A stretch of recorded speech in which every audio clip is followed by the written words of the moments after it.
ಕರ್ತವ್ಯಕ್ಕೆ ಅಡ್ಡಿಪಡಿಸಿದ್ದು 132 ಸೆಕ್ಷನ್ ಇದೆ. 353 ಈಗ ಹೊಸ ಸೆಕ್ಷನ್ ಇಸ್ BNSA ಮೆನ್ಷನ್ ಆಗುತ್ತೆ. ಈಗ ಈ ಬಿಡಿಎ ಅಧಿಕಾರಿಗಳು ನಮ್ಮ ಜೀವ ನಮ್ಮ ಮೇಲೆ ಹಲ್ಲೆ ಮಾಡಿದ್ದಾರೆ, ಕರ್ತವ್ಯಕ್ಕೆ ಅಡ್ಡಿಪಡಿಸಿದ್ದಾರೆ. ಯಾವುದು ನಾವು ಕ್ರೈಮ್ ತಗೊಂಡ್ರೆ ಒಂದು ಮೇಜರ್ ಸೆಕ್ಷನ್ ಹೇಳ್ತೀವಿ. ಮೇಜರ್ ಆಫೆನ್ಸ್ ಏನಾಗಿದೆ ಅದರಲ್ಲಿ, ಮೇಜರ್ ಆಫೆನ್ಸ್ ಇದರಲ್ಲಿ 2 ಅಲ್ಲಿ ಕರ್ತವ್ಯಕ್ಕೆ ಅಡ್ಡಿಪಡಿಸಿದ್ದಾರೆ. ಅದರ ಜೊತೆಗೆ ಅವರು ಕಂಪ್ಲೇಂಟ್ ಯಾವ ರೀತಿ ಕೊಡ್ತಾರೆ, ನಮಗೆ ಬೈದಿದ್ದಾರೆ, ಹೊಡೆದಿದ್ದಾರೆ, ಏನೇನಾಯಿತು ಆ ಘಟನೆ ಪ್ರಕಾರ ನಾವು ನಮ್ಮಲ್ಲಿ ಕೂಡ ಗೌರ್ಮೆಂಟ್ ಲಾಯರ್ಸ್ ಇರ್ತಾರೆ, APP ಅವರು ಇರ್ತಾರೆ, ಅವ್ರ ಕಡೆಯಿಂದ ಲೀಗಲ್ ಗೈಡೆನ್ಸ್ ತಗೊಂಡು ನಾವು ಇನಿಷಿಯಲಿ ಸೆಕ್ಷನ್ ಹಾಕ್ತೀವಿ. ಮತ್ತೆ ಕ್ರೈಮಲ್ಲಿ ಇನ್ವೆಸ್ಟಿಗೇಷನ್ ಮಾಡುವಾಗ ಬೇರೆ ಏನಾದರೂ ಯಾವುದು ಎಕ್ಸಾಂಪಲ್ ತಮ್ಗೆ ಇನ್ನೊಂದು ಉದಾಹರಣೆ ಹೇಳ್ತಾ ಇದ್ದೀವಿ. ಕೆಲವು ಇಂಜರಿ ಆಗತ್ತೆ, ಇಂಜರಿ ಇನಿಷಿಯಲಿ ಅವರು ಸಾದಾ ಗಾಯ ಇದೆ ಅಥವಾ ತೀವ್ರ ಗಾಯ ಇದೆ ಇನಿಷಿಯಲಿ ಗೊತ್ತಾಗಲ್ಲ, ಮತ್ತೆ ಡಾಕ್ಟರ್ ಅದ್ರ ಮೇಲೆ ರಿಪೋರ್ಟ್ ಕೊಡ್ತಾರೆ ತೀವ್ರ ಗಾಯ ಇದೆ. ಸೊ ಸೆಕ್ಷನ್ ಯಾವಾಗೂ ಚೇಂಜ್ ಮಾಡೋಕ್ಕೆ ನಮ್ಮ ಇನ್ವೆಸ್ಟಿಗೇಷನ್ ಅಧಿಕಾರ ಇದ್ದೇ ಇರುತ್ತೆ. ಇನಿಷಿಯಲಿ ಅವರು ಏನು ಕಂಪ್ಲೇಂಟ್ ಕೊಡ್ತಾರೆ ಅದರಲ್ಲಿ ಮೇಜರ್ ಸೆಕ್ಷನ್ ಇದರಲ್ಲಿ 2 ಕಂಪ್ಲೇಂಟಲ್ಲಿ ಮೇಜರ್ ಸೆಕ್ಷನ್ ಸರ್ಕಾರಿ ಅಧಿಕಾರಿಗೆ ಕರ್ತವ್ಯಕ್ಕೆ ಅಡ್ಡಿಪಡಿಸಿದ್ರು, ಅದು ಮೇಜರ್ ಸೆಕ್ಷನ್. ಅದ್ರ ಮೇಲೆ ತಾವು ದಯವಿಟ್ಟು ಫೋಕಸ್ ಮಾಡಿ.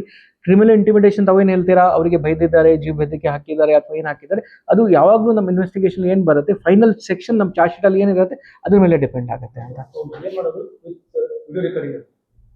ಈಗ ಆತಗ ಪೊಲೀಸ್ ನಾವು ಹೇಳ್ತಕ್ಕಂಥ ಸೆಕ್ಷನ್ ಹಾಕಿದ್ರೆ ಆತನನ್ನ ರಕ್ಷಣೆ ಮಾಡಕ್ಕಂತಾರ. ಈ ಹಿಂದಿನೂ ಆತನ ಮೇಲೆ ಇದೇ ನೌಕರ ಮೇಲೆ ಹಲ್ಲೆ ಮಾಡಿದಂಥ ಪ್ರಕರಣಗಳು ಇದರಲ್ಲಿ ನಂದು ಎರಡು ಪಾಯಿಂಟ್ ಏನಿದೆ. ಈಗ ದಯವಿಟ್ಟು ಅವರು ಏನು ಕಂಪ್ಲೇಂಟ್ ಕೊಟ್ಟಿದ್ದಾರೆ ನಮ್ಮ ಹತ್ರ ಯಾವುದು ಡಿಲೇ ಇಲ್ಲ. ಇಮಿಡಿಯೇಟ್ಲಿ ಘಟನೆ ಆದ ನಂತರ ನಮ್ಗೆ ಯಾವ ಕಂಪ್ಲೇಂಟ್ ಕೊಟ್ಟು ನಾವು FIR ಮಾಡಿದ್ದೀವಿ. ಇನ್ವೆಸ್ಟಿಗೇಷನ್ ತಾವು ದಯವಿಟ್ಟು ಅರ್ಥ ಮಾಡಬೇಕು. ಪೊಲೀಸ್ದು ಪೊಸಿಷನ್ ನ್ಯೂಟ್ರಲ್ ಪೊಸಿಷನ್ ಇರುತ್ತೆ. ಇವರಿಗೆ ಪೊಲೀಸ್ಗೆ ಯಾಕೆ FIR ಮಾಡ್ತಾ ಇದ್ದೀವಿ, ಅವರು ಫ್ಯಾಕ್ಟ್ಸ್ ಕರೆಕ್ಟಾಗಿ ತಿಳ್ಕೊಂಡು ಕೋರ್ಟ್ಗೆ ಕರೆಕ್ಟಾಗಿ ಇನ್ವೆಸ್ಟಿಗೇಷನ್ ಕೊಡಬೇಕು. ಯಾವುದು ಇನ್ವೆಸ್ಟಿಗೇಷನ್ ಕೋರ್ಟ್ ಮಾನಿಟರಿಂಗ್ ಅಲ್ಲಿ ಆಗುತ್ತೆ. ಈಗ ಅದರಲ್ಲಿ ನಾವು ಇನ್ವೆಸ್ಟಿಗೇಷನ್ ಮಾಡ್ತಾ ಇದ್ದೀವಿ.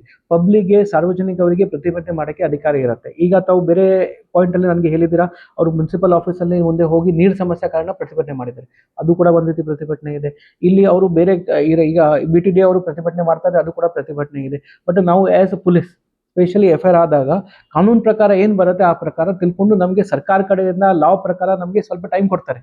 ಯಾವುದು ಹೀನಸ್ ಕೇಸ್ ಇದ್ದರೆ ಅಲ್ಲಿ 60 ದಿವಸ ಟೈಮ್ ಇರುತ್ತೆ, ನಾನ್ ಹೀನಸ್ ಕೇಸಲ್ಲಿ 60 ಇರುತ್ತೆ, ಹೀನಸ್ ಕೇಸಲ್ಲಿ 90 ಡೇಸ್ ಟೈಮ್ ಇರುತ್ತೆ.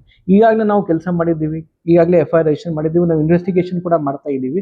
ಅವ್ರು ಕಾನೂನು ಪ್ರಕಾರ ಏನು ಬರುತ್ತೆ, ಅರೆಸ್ಟ್ ಮಾಡೋಕ್ಕೆ ಬರುತ್ತೆ ಅಂದರೆ ಅರೆಸ್ಟ್ ಮಾಡ್ತೀವಿ. ನಾವು ಅವರು ಡಿಮಾಂಡ್ ಪ್ರಕಾರ ಕೂಡ ಮಾಡ್ತಾ ಇಲ್ಲ, ನಾವು ಫ್ಯಾಕ್ಟ್ಸ್ ಪ್ರಕಾರ ಮುಂದೆ ಹೋಗ್ತಾ ಇದ್ದೀವಿ. ನಂದು ಅಷ್ಟೇ ಇದೆ. ಸೆಕೆಂಡ್ ಪಾಯಿಂಟ್ ಅವರದ್ದು ದಯವಿಟ್ಟು ಪಬ್ಲಿಕ್, ನಾವು ಎಲ್ಲ ಸರ್ಕಾರಿ ಅಧಿಕಾರಿಗಳು ಪಬ್ಲಿಕ್ಗೋಸ್ಕರ ಕೆಲಸ ಮಾಡ್ತಾ ಇದ್ದೀವಿ.